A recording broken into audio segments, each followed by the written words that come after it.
एकादशी कौन है, कहां से प्रकटी है? माया? नहीं, एकादशी है कौन? क्यों इसकी इतनी प्रधानता है, क्यों इसकी पुण्यता है? ऐसा क्या है एकादशी में जो उसकी पुण्यता मानी जाए? कौन है ये जो भगवान नारायण तक एकादशी का व्रत करते हैं? सुभद्रा जी को भगवान जगन्नाथ ने, जगदीश ने एकादशी का व्रत कराया था।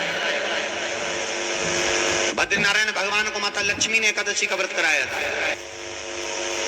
क्यों? चंद्रायण एकादशी व्रत की माता। एकादशी है कौन? तो कहा जिसको व्रत करने पर भगवान नारायण भी जिसका व्रत करते हो, भगवान माता लक्ष्मी जिसका व्रत करती हो, वो एकादशी है कौन? तो शास्त्र वर्णन करता है महाराज, स्कंद पुराण का सुंदर चातुर्मास खंड के अंतर्गत वर्णन आया है महाराज। एक बार भगवान विष्णु आनंद में विराजमान थे, पद्मावती और माता लक्ष्मी दोनों उनके पास में विराजी हुई थी। दोनों बैठी, भगवान लक्ष्मी और पद्मावती दोनों बैठी, एक सिर के पास, एक चरण के पास। कुछ समय बाद वहीं पर ब्रह्मदेव का आगमन हुआ और ब्रह्मा जी आगमन पाकर भगवान नारायण पद्मावती से लगकर उठे और उठकर लक्ष्मी की ओर झुके। झुकने पर इन तीनों के समागम से भगवान नारायण के हृदय चित्त से एक कन्या प्रकट हो गई। उस कन्या का नाम एका था। क्या नाम था? एका। अब 10 उसके गुण इतने प्रबल थे, वो 10 गुण उसके बड़े प्रबल थे कि वो एका जिसको निहारती थी उसको संपदावान बना देती थी। जिसको देख लेती थी उसके जीवन में वो आनंद की अनुभूतियां करा देती थी। एका जिस मार्ग से जाती थी उस मार्ग के द्वार खोल देती थी। एका का पुण्य इतना पुण्य प्रखर। पद्मावती और लक्ष्मी ने कहा महाराज ये बेटी आपके द्वारा निर्मित हुई है, इसका कन्यादान करना चाहिए। हमारे यहाँ हिंदू धर्म में रीति है, जिस दिन कन्यादान करा जाता है उस दिन व्रत रखा जाता है। अब आजकल रखते कि नहीं रखते हो मालूम नहीं, और कन्यादान करते समय व्रत रखा जाता है। व्रत रखना, एका का कन्यादान करना है। भगवान बोले कन्यादान करें, किसको दें? एका किसको दी जाए? एका प्रदान किसको करी जाए? पुण्यता किसको दी जाए? भगवान नारायण ने उसी समय लक्ष्मी और पद्मा से पूछा, तुम बताओ। पद्मा लक्ष्मी दोनों एका से पूछी, एका बताओ इसका पुण्य हम आपका हस्त कमल आपको प्रदान किसको करें, हम किसको दें?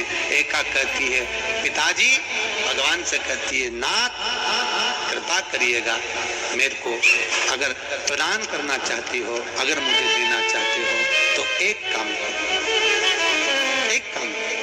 यदि आप देना चाहते हो तो भगवान एक काम, माता ने कहा कि पिताजी अगर कुछ देना चाहते हो तो ऐसी कृपा करो, संसार के मनुष्य अगर मृत्यु लोक में आकर के अंदर 2 एकादशी का भी पुण्य भाग अगर ग्रहण करते हैं तो ये एका उनकी होती है और वैकुंठ का राह खोल देती है। इनके जाने से पहले अगर मैं प्रवेश करती हुई जाऊंगी और इनके मार्ग को सुलभ बनाती हुई जाऊंगी, वो एका 10 गुण के कारण एका। सबसे पहला नियम एकादशी व्रत का, सबसे पहला नियम है कि आप जिस दिन व्रत करो उसके एक दिन पहले भक्ति का संचार इस हृदय में करो। भक्ति का संचार इस हृदय में कर लीजिए। जिस दिन आप व्रत करो, जैसे एकादशी का व्रत कर रहे हो तो दशमी के दिन शाम का समय जब आवे, रात्रि जब होने लगे, शाम का समय आवे और रात्रि का आप जब भोजन ग्रहण करो तो उस भोजन में कोई ऐसा पदार्थ ग्रहण मत करिए जिस पदार्थ के कारण आपकी एकादशी बिगड़ जाए।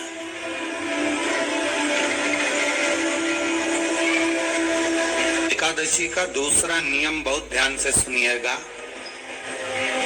जिस दिन आपकी एकादशी का व्रत हो उस दिन प्रयास करिएगा कि अपने हाथ से किसी भी वृक्ष की कोई पत्ती टूटे ना।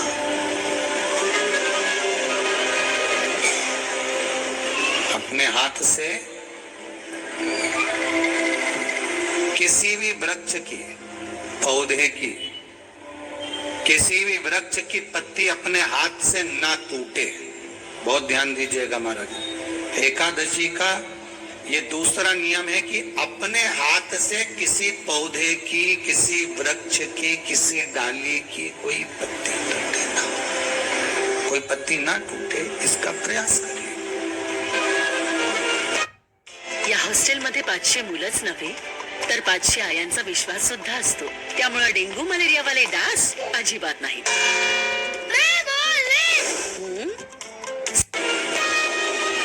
यहाँ पर तीसरे नंबर का जो, चौथे नंबर का जो उपाय बताया है, उपवास करने का जो नियम बताया, उसमें वर्णन किया।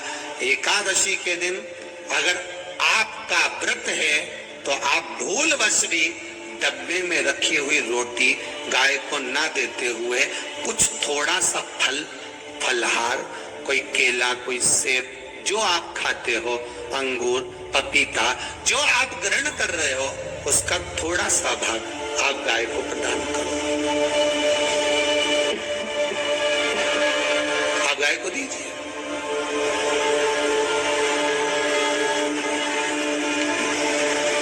रोटी ही दिए, डब्बे में से निकाल के ले गई, गाय आई है रोटी देना, देव मना नहीं।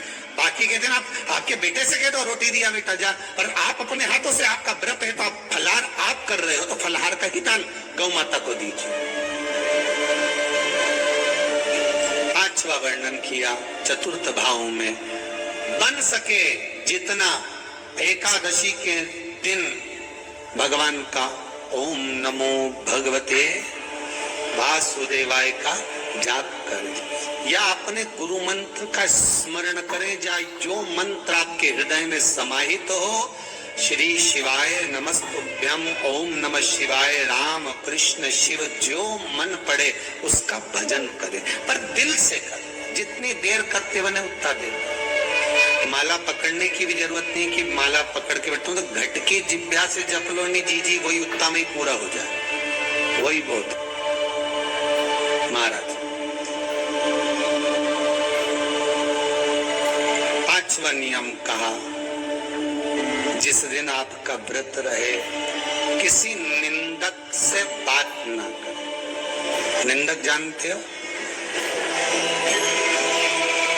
भाई दूज के दिन, दिवाली की जो भाई दूज होती है ना, होली दिवाली की जो दूज होती है, उनमें ऐसा गोबर का भाई दूज बनाते हैं और पास में चुगलखोर भी बना है, और चुगलखोर के ऊपर सब भाटा धर है, एक पत्थर। अब तुम्हारे उधर रखे कि नहीं रखे हमें नहीं मालूम रहे हो, जितने आस्था पे सुन रहे हो, पर हमारे इधर तो ऐसा रहता है, गोबर का भाई बहन बनाए और उसकी पूजन करे, उसके पास में गोबर का चुगल चोर भी बनाया, उसके ऊपर भाटा धर। कथा वर्णन कर रही है, निंदक से बात ना करे। मान लो किसी ने आकर आपको निंदा कर भी दी तो तुरंत सूर्य नारायण भगवान का दर्शन करें और 3 बार उनका दर्शन कर कर नेत्र बंद करें, तब जाकर वो निंदा जो अंदर गई है, अंदर पवित्रता प्रदान करेगी, तब जाकर एकादशी का व्रत लगेगा। पहले तो प्रयास करो, अगर जो निंदा करने आता है ना तो उसको उस दिन एकादशी वाले दिन दरवाजे पे लिख दो कि चुगल चोर। फिर कहा जीव की हत्या ना करे, अगला नियम है, अपने द्वारा जीव की हत्या ना हो, प्रयास करना, किसी को कष्ट ना हो। 18 नियम में से एक नियम और, प्रयास करिएगा एकादशी जब भी करें तो द्वादशी से जुड़ी हुई करें, 10वीं से जुड़ी हुई एकादशी कम करें। जो वैष्णवों की एकादशी कौन सी होती है? जो एकादशी द्वादशी से जुड़ी हो, 10वीं से नहीं। 10 दसवीं से जुड़ी हुई एकादशी व्रत कहलाती है और द्वादशी से जुड़ी हुई एकादशी पुण्य फल प्रदान कर कर वैष्णवों को भगवान के चरण में छोड़ आती है। इसलिए एकादशी द्वादशी से जुड़ी हुई होना चाहिए। वैष्णव एकादशी। फिर अगला वर्णन किया गया महाराज, शास्त्र कहता है, अगला वर्णन जो किया गया उसमें बताया, प्रयास करें जिस दिन एकादशी हो उस दिन घर में बुआरी झाड़ू आदि जो लगती है वो दूसरा लगाना। क्यों? उसका वर्णन है, अगर आप बुआरी लगाएंगे, झाड़ू लगाएंगे, पोछा लगाएंगे तो हो सकता है कोई जीव आपके हाथ के द्वारा मर जाए। तभी एक बार ये कथा हमने काशी में कह दी थी। कहां करोगे? सारे व्रतों में केवल एक व्रत ऐसा होता है एकादशी का जिसका उद्यापन पहली एकादशी पर भी कर सकते हो। सारे उद्यापन में केवल एक उद्यापन ऐसा होता है, सारे व्रतों में एक व्रत का उद्यापन ऐसा होता है, वो है एकादशी का। ये जरूरी नहीं कि 26 पूरी होगी तभी तुम करोगे, या तो पहली में ही कर लो या फिर 26 पूरी हुआ तब कर। पर उद्यापन, अब तुमको ऐसा लगे कि हाँ मैं अभी तो जीऊंगी हो, अभी तुम्हारा बाल भी धोला नहीं हुआ, तुमको ऐसा लगे तो अभी तो मैं तो बढ़िया। तो पहली पर करने से क्या फल मिलेगा? तो एकादशी की नियमावली कहती है, अगर मान लो आपने पहली एकादशी पर भी उद्यापन कर लिया, इसके बाद में जितनी एकादशी करोगे वो सारी तुम्हारे खाते में जुड़ती जाएगी। मतलब बैंक में खाता खोल लो, ठीक है? खाता खोल लिया, अब जितना कमाता जाओगा उसमें डालते जाओ, जितनी कमाई करके लाओगे उसमें जमा करते जाओ। एकादशी एक बार उद्यापन पहले भी हो गया तो बाकी का पुण्य तुम्हारे खाते में आ जाए, उसका पुण्य। एकादशी का उद्यापन बड़े महीने में माघ शुक्ल एकादशी के दिन, माघ का महीना हो, शुक्ल पक्ष की जम के बोलिए एकादशी हो, प्रयास करना कि आप उद्यापन करें। भले 5, 10, 11, 12 जितनी एकादशी हो जाए, 26 हो जाए तो ज्यादा अच्छी है, नहीं तो आप करें तो माघ महीने की शुक्ल पक्ष की एकादशी के दिन आप उद्यापन करें। प्रयास रखें, प्रयास। बड़े महीने के अंतर्गत जो उद्यापन, हाँ चतुर्मास के अंतर्गत उद्यापन नहीं होता एकादशी का, बहुत ध्यान दीजिए। कि जो सावन भादो कुमार कार्तिक जो 4 महीना होते हैं भगवान के शयन करने के, इसके अंतर्गत एकादशी का उद्यापन नहीं होता और इसके अंतर्गत उद्यापन करना भी नहीं चाहिए एकादशी। एकादशी का उद्यापन माघ महीने की शुक्ल पक्ष की एकादशी के दिन आप बहुत प्रेम से आनंद के साथ करिए महाराज। परंतु एकादशी के उद्यापन में सबसे ज्यादा अगर कुछ जरूरी होता है तो 24 तरह का नैवेद्य जरूरी होता है। कितने तरह का? 24 तरह का नैवेद्य। अब आप कहोगे गुरुजी उद्यापन हम कर रहे हैं एकादशी का, तो उसमें तो फलहार का हमें नैवेद्य बनाना चाहिए।